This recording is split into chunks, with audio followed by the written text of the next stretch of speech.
حضور نے فرمایا کہ جو 10 دن کا اعتکاف کر لیتا ہے مقصود کو حاصل کرنے کے لیے اور اللہ رب العزت کی رضا کے لیے، جو 10 دن کا اعتکاف کرتا ہے، حضور فرماتے ہیں اس کو 2 عمرے اور 2 مقبول حج کا ثواب عطا ہوتا ہے۔ اب دیکھیں نا، انسان اگر حج کرے، ایک حج کے لیے وہ تقریباً اس کا 8 لاکھ روپے اس کا خرچہ آ جاتا ہے، پھر الگ باقی خرچہ اس کا الگ ہے، پھر اس کو وہ ڈگری نہیں ملتی کہ وہ سعودیہ کی جو گورنمنٹ ہے اس کو ڈگری دے کے تیرا حج قبول ہے، تیرا عمرہ قبول ہے۔ اب تو لاما صاحب 11-12 لاکھ روپے ہو گئے۔ ہاں تقریباً اب تو مہنگائی کی ہم اندازہ لگائے نا، 12 لاکھ جس نے لگا کے پھر آپ نے جانا ہے اور 10-20 دن وہاں پہ لگانے ہیں، اور پھر بھی ہمیں یہ اس چیز کا علم نہیں ہے کہ وہ ہمارا قبول ہوا ہے کہ نہیں ہوا۔ وہ قادر مطلق وہ ذات جانتی کہ اس نے قبول کرنا ہے کہ نہیں کرنا۔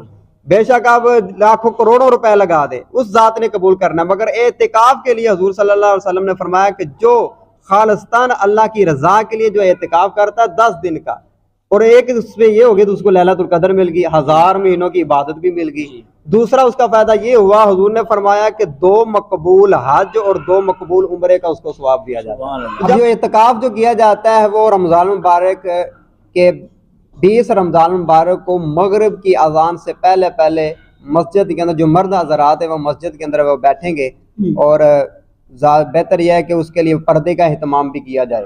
یہ نہیں کہ وہ کہے کہ میں مسجد میں بیٹھا ہوں تو مجھے کوئی پردے کا، کوئی لوگ تو اجتماعی طور پر بیٹھ جاتے ہیں تو ایک دوسرے سے گپے بھی مار رہے ہوتے ہیں، یعنی کہ رات کو تو کوئی نہیں ہوتا، بس ٹھیک ہے، تو وہ اس چیز کی وہ اہمیت جو ہوتی ہے نا وہ نہیں رہتی، کیونکہ اعتکاف کرنا ہے آپ نے خالصاً اللہ رب العزت کی قرب کو حاصل کرنے کے لیے، ایک ہوشے میں بیٹھ جانا ہے اور ذکر الہی میں مصروف ہونا ہے۔ تو اگر پھر بھی آپ باتیں کریں کہ دوسرے ساتھ بیٹھے ہیں، گپے مار رہے ہیں، ساتھ عبادت کر رہے ہیں، پھر وہ جو لذت اور جو ذوق اس کو حاصل ہونا ہے نا، وہ چیز سے وہ بندہ محروم رہ جاتا ہے۔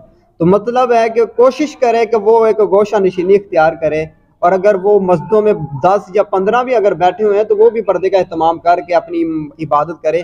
اتنے زیادہ دن نہیں ہوتے، 10 دن کا اعتکاف ہے، بعض کا تو 10 میں سے 9 دن رہ جاتے ہیں، کیونکہ 29 کا روزہ اگر ہو تو وہ اس نے 9 دن ہی کرنے ہوتے ہیں، اس لحاظ سے وہ اعتکاف کیا جاتا ہے۔ جو مرد حضرات ہیں وہ مسجد کے اندر اعتکاف کرنا ان کے لیے سنت ہوگا، تو وہ گھروں کے اندر نہیں کریں گے۔ اسی طرح جو عورتیں ہیں تو وہ اعتکاف کریں تو گھر کے اندر ایک مخصوص کمرہ بنا لیں، یا اگر کمرہ نہیں ہے کھلی جگہ ہے تو ایک مخصوص جگہ بنا کے کمرے کی طرح اس کو پردے کے اندر وہ رہے، اور وہ بھی یہ نہ ہو کہ گھر میں اگر رہتی تو کہے میں پہلے پردے میں نہیں، اس کو اس جگہ پر رہ کر بھی اس کو پردہ کرنا ہوگا، تو اپنے گھر والوں کے سامنے اس کو نہیں آنا ہوگا۔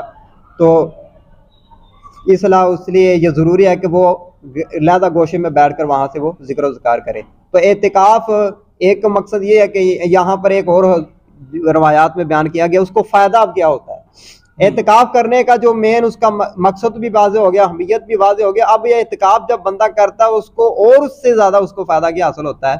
ایک فائدہ اس کو یہ حاصل ہوتا ہے کہ وہ 10 دن جب اعتکاف کرتا ہے نا، روایات میں آتا ہے کہ وہ پیچھے اگر وہ کسی کی تمارداری کرتا تھا یا غریبوں اور مسکینوں پر وہ مال خرچ کرتا تھا، یا اس کی ایک روٹین تھی کہ وہ روزانہ اس نے غریبوں اور مسکینوں کے لیے کوئی کھانا اس نے دینا ہوتا تھا، افطاری کرواتا تھا، یہ اس کا یعنی کہ عام روٹین اس کی ایک رہتی تھی کہ وہ عمل کرتا رہتا تھا۔ کیونکہ وہ اب اعتکاف میں بیٹھ گیا، اب وہ عمل نہیں کر سکتا، نہ وہ کسی کی تمارداری کے لیے گیا، نہ اس نے کوئی مہمان نوازی کرتا تو وہ بھی نہیں کر سکا، نہ وہ اس طرح کے بہت سے عمل جو اپنی زندگی میں وہ روزمرہ کرتا رہتا تھا، مگر وہ روزمرہ جو عمل تھے وہ اعتکاف کی صورت میں وہ نہیں کر رہا، تو لہٰذا اللہ رب العزت وہ اعتکاف کے دنوں میں ان کا ثواب بھی اس کو عطا کرتا ہے۔ تو اس سے بڑی اب اس کی فضیلت کیا ہے کہ اللہ اس کی پچھلی نیکیوں کو بھی بدل کے آنے والے 10 جو دن ہے اس میں اعتکاف کے اندر بھی شامل کر دیتا ہے، کہ وہ شخص تھا کیونکہ اس نیکیوں سے محروم رہ گیا تو اب وہی نیکی اس کے دوبارہ اس کے کھاتے میں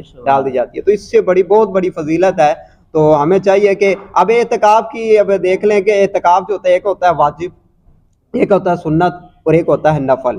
واجب یہ ہوتا ہے اعتکاف ہوتا ہے اگر کسی نے نظر مان لی کہ میرا یہ کام ہو جائے گا تو میں اعتکاف کروں گا، اور اتنے دن اعتکاف کروں گا، 2 دن اعتکاف کروں گا، اور واجب کے لیے پھر اس پر واجب ہو جائے گا وہ اعتکاف اس کو کرنا پڑے گا۔ اب 2 دن کا اس نے اعتکاف کی نیت کی تو 2 دن کا اعتکاف کرے گا، اور دل میں وہ ارادہ کرے گا میں واجب کی اعتکاف کی نیت کر رہا ہوں، لہٰذا یہ 2 دن اس دن کی۔ تو اس میں جب واجب کے لیے کرے گا تو اس میں اس کو روزہ رکھنا بھی شرط ہوگا، یہ نہیں کہ اعتکاف کرے تو روزہ نہ رکھے، روزہ رکھنا اس کے لیے شرط ہو جائے گا، یہ واجب کے لیے۔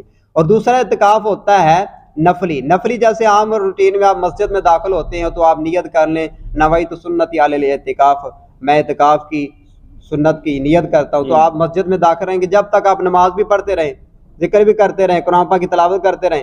جب مسجد سے آپ باہر آئیں گے آپ کو وہی اتنا اعتکاف کا آپ کو ثواب مل جائے گا. یہ تو ہر مرد ہی کر سکتا ہے. جب بھی آپ مسجد میں جائیں اس طرح نیت کر لیں آپ کو اعتکاف سنت. اس میں روزہ رکھنا شرط نہیں ہوتا، یہ نفلی ایک اعتکاف ہوتا ہے. دوسرا ہوتا ہے سنت کفایہ، سنت موقدہ الکفایہ، یعنی کہ وہ سنت موقدہ بھی ہے علی الکفایہ بھی ہے. جیسے رمضان مبارک میں 10 دن کا اعتکاف کیا جاتا ہے. سنت اس وجہ سے حضور صلی اللہ علیہ وسلم نے اس اعتکاف کو کیا اور اس پر مسلسل حضور صلی اللہ علیہ وسلم نے کیا. اور تاکید یہ ہوئی کہ حضور نے جب ایک مسلسل ایک چیز کی سنت بن جائے حضور کی، اس پر ہو جاتی ہے موقدہ. کفایہ اس لیے کہ حضور صلی اللہ علیہ وسلم نے فرمایا کہ اگر ایک علاقے میں، ایک خاندان میں، ایک علاقے کے اندر کافی گھر موجود ہے، 40 سے 50 گھر ہیں، ان میں سے اگر اس علاقے کے اندر وہ چند لوگ مخصوص اور ایک محلے کے اندر ایک شخص اگر وہ کر لے گا وہ سب بری و ذمہ ہو جائے گی. اگر ایک علاقے میں کوئی بھی نہیں بیٹھتا، مسجدیں ویران پڑی ہوئی ہیں، تو پھر یہ ہے کہ وہ سارے ہی قصوروار ہوں گے اور سب کو اس کا مواضع بھگتنا پڑے گا. تو اس لیے محلے میں دیکھا جائے کہ اگر، کیونکہ ایک محلے کے اندر ایک ایسا شخص ضرور ہوتا ہے جس کی وجہ سے وہ محلہ عذاب سے محفوظ رہتا ہے. تو اگر اس محلے میں اگر ایک ہی عبادت کرنے والا موجود ہو اور ایک ہی اعتکاف میں بیٹھنے والا موجود ہو، اللہ اس کی وجہ سے اس محلے والے پر عذاب کو ٹال دیتا ہے. تو یہ بہت ضروری ہے. بلکہ تو سب کو اعتکاف میں بیٹھنا چاہیے، نہیں تو ایک محلے میں یہ ضرور دیکھیں اگر کوئی نہیں بیٹھ رہا تو دیکھیں مسجدوں میں کوئی نہیں بیٹھ رہا تو وہ ضرور اس چیز کو اہتمام کریں اور مسجد کا امام بھی اس چیز کی تلقین دلائے کہ تاکہ وہ لوگ اس پر رغبت حاصل کریں اور اعتکاف کریں. اللہ تعالیٰ عمر کی. اچھا ناظرین قبلہ، مفتی صاحب نے بہت اچھی بات کی. اور یہاں پہ ایک بات میں نے نوٹ کیا، جو موبائل کی بات کی آپ نے کہ لوگ موبائلوں کے اوپر بھی لے جاتے ہیں. اچھا اب کال کا تو نہیں وہ کہیں گے کہ ہم نے کیا کرنا ہے، ایک بہانہ ضرور ہے کہ جی ہم نے الارم کے لیے رکھا ہوا ہے. تو مجھے بڑی ہنسی آتی ہے کہ بندہ کر اعتکاف رہا ہے اور ڈھونڈتا الارم کو ہے.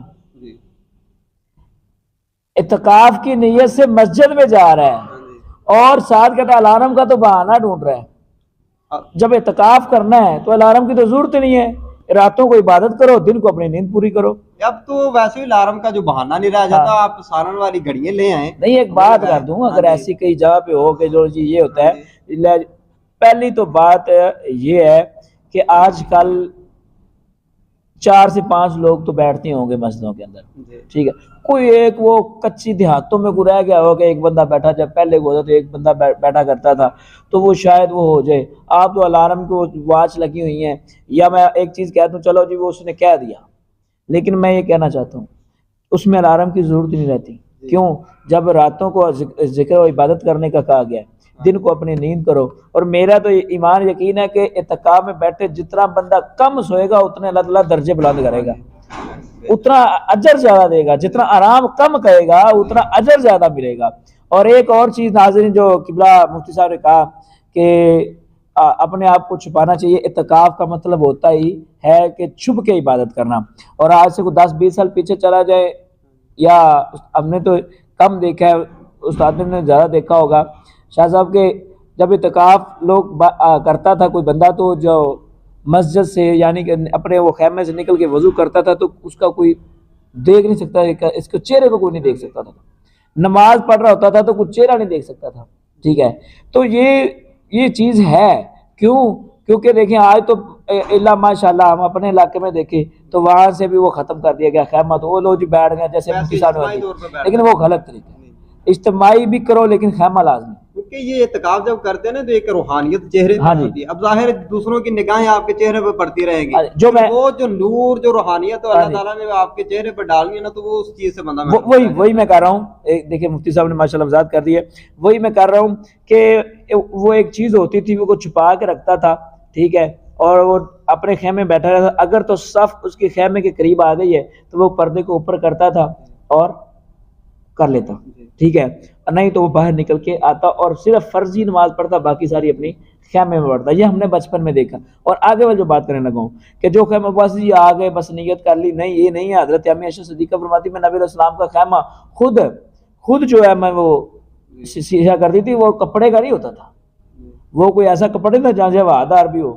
آپ فرماتی ہے میں چمڑے کا سیاہ کرتی تھی اور وہ سائڈوں اوپر نیچے سب چمڑا ہوتا تھا. آج تو ہم کہتے ہیں یار اور جتنے پکھا صحیح لگا ہوئے نا میرا اتنے جناب لایا جی ذرا, ہاں میں بڑے یہ جتنے ایئر کنڈیشن اے سی لگا ہوا ہے آج کل, اور جہاں پہ وہ لگا ہو نا. اب یہاں سے پنکھے سے بات واضح آگے ایک ناظرین کو بتا دیں, کیونکہ عبادت ہے نا, جتنا آپ مشکل میں ہو کر عبادت کریں گے اتنا زیادہ لذت بھی آئے گی, اجر و ثواب بھی ہوگا, جیسے وضاحت کر دی. اب ایک حدیث میں آتا ہے کہ حضور صلی اللہ علیہ وسلم اس طرح, کیونکہ رات کو اٹھ کے قیام کیا کرتے تھے, تہجد کی نماز بھی پڑھا, حتیٰ کہ حضور صلی اللہ علیہ وسلم ساری رات کو جا کے عبادت کیا کرتے تھے.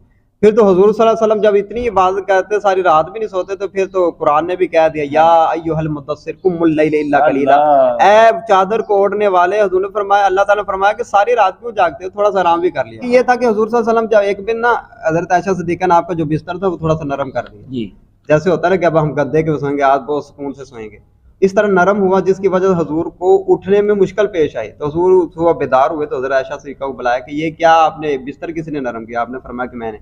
آپ نے فرمایا کہ عائشہ کیوں نرم کیا؟ تجھے پتا کہ مجھے اٹھنے میں کتنی مشکل ہوئی. چمڑے کو ہوتا تھا اور چمڑا بھی ہوتا تھا, بعض کا تو ہوتا ہے وہ جیسے وہ کہہ رہے ہیں کہ وہ کھجور کی جو ٹہنیوں سے بنی ہوتی ہے, کم صفیں ہوتی تھے پہلے جام مسجدوں کے اندر, اب تو نہیں رہ گئی, اس سے بندہ بیٹھے تو وہ اس طرح چھپ جاتی ہیں جسم کے اوپر. بالکل اس طرح کی وہ چٹائیوں پہ حضور صلی اللہ علیہ وسلم آرام کیا جاتا ہے تاکہ اٹھنے میں آسانی ہو. تو آج دیکھیں ہمارے بستر لگے ہوئے ہیں, پنکھے چل رہے ہیں, اے سی چل رہے ہیں, اور پھر بھی کہیں گے یار روزہ رکھنا ہمارے لیے مشکل ہے جی, رات کو اٹھنا. یہ چیز اچھا ایک میں چیز وہاں پہ کر رہا ہوں, چلو اعتکاف کے اوپر بات کر رہے ہیں کہ وہ انہوں نے اعتکاف کو مذاق سمجھ, دوست آ رہے ہیں رات کو ملاقات کر رہے ہیں, جو دوست آ گئے رات کو, یار تو اعتکاف کا مطلب کیا ہے؟ نبی علیہ السلام, میں نے حدیث پاک پڑھی ہے, نبی علیہ السلام نے ارشاد فرمایا جب اعتکاف بندہ رضائے خدا کے لیے کرتا ہے نا, تو جب وہ چاند رات کو اپنے خیمے سے باہر نکلتا ہے, اگر فقط اس نے اللہ کی رضا کے لیے کیا تھا, تو پھر وہ گناہوں سے اس طرح پاک ہو جائے گا جس طرح ماں کے پیٹ سے پہلے دن کا بچہ گناہوں سے پاک ہوتا ہے. یہ اتنا اجر ہے. اور پھر جو وہ ڈھانپنے کا کہ وہ جب وہ چاند رات کو لوگ اسے دیکھتے ہیں, اس کی روحانیت اس کے چہرے پہ تھی, اور لوگ متاثر ہوں, اور پھر اگلے سال وہ بھی کریں کہ ہم نے بھی اعتکاف کرنا, یہ چیز تھی. تو وہ جو ساری چیزیں ختم ہو گئی.